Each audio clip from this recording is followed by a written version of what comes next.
हर साल लाखों लोग धनतेरस पर सोना चांदी खरीदते हैं, लेकिन क्या कभी सोचा है आखिर यही धातुएं क्यों?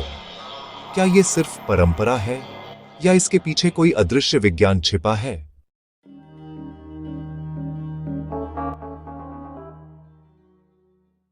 कहते हैं इस दिन समुद्र मंथन के दौरान देवी लक्ष्मी और धन्वंतरी प्रकट हुए थे।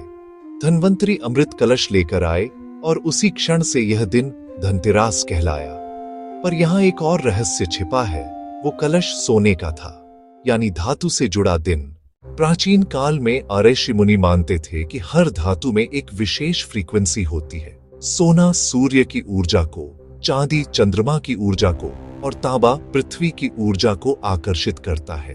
धनतेरस के दिन जब प्लैनेटरी पोजीशंस संतुलित होती हैं, तो इन धातुओं में एनर्जी का प्रवाह सबसे तेज होता है। इसलिए जो भी चीज उस दिन खरीदी जाती है, वो पॉजिटिव वाइब्रेशन को खींचने लगती है। मॉडर्न साइंस के हिसाब से भी मेटल्स इलेक्ट्रिसिटी और फ्रीक्वेंसी को स्टोर करते हैं। यही कारण है कि गोल्ड और सिल्वर कंडक्टर्स हैं।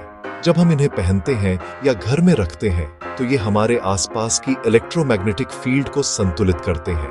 क्या ये संयोग है कि प्राचीन भारत में ज्यादातर आभूषण गोल्ड और सिल्वर के ही बने होते थे, या फिर ये ज्ञान हजारों साल पहले से मौजूद था?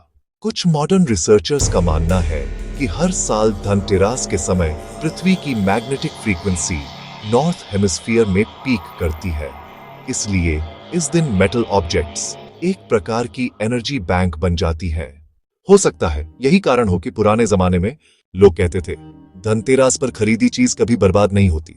सोना धन का प्रतीक है, पर असल में यह आत्मिक समृद्धि का भी संकेत है। इसलिए जब तुम सोना खरीदते हो, तो ये केवल एक वस्तु नहीं, बल्कि पॉजिटिव इंटेंट का प्रतीक बन जाता है। और शायद इसी वजह से आज भी करोड़ों लोग इस परंपरा को निभाते हैं, भले ही उन्हें इसके पीछे का रियल साइंस पता न हो। तो अगली बार जब तुम धनतेरस पर कुछ खरीदो, तो ये याद रखना कि तुम सिर्फ धातु नहीं, बल्कि अपनी एनर्जी फ्रीक्वेंसी को अपग्रेड कर रहे हो। कभी कभी परंपराएं अंधविश्वास नहीं होती, बल्कि प्राचीन विज्ञान के छिपे हुए रूप होती हैं।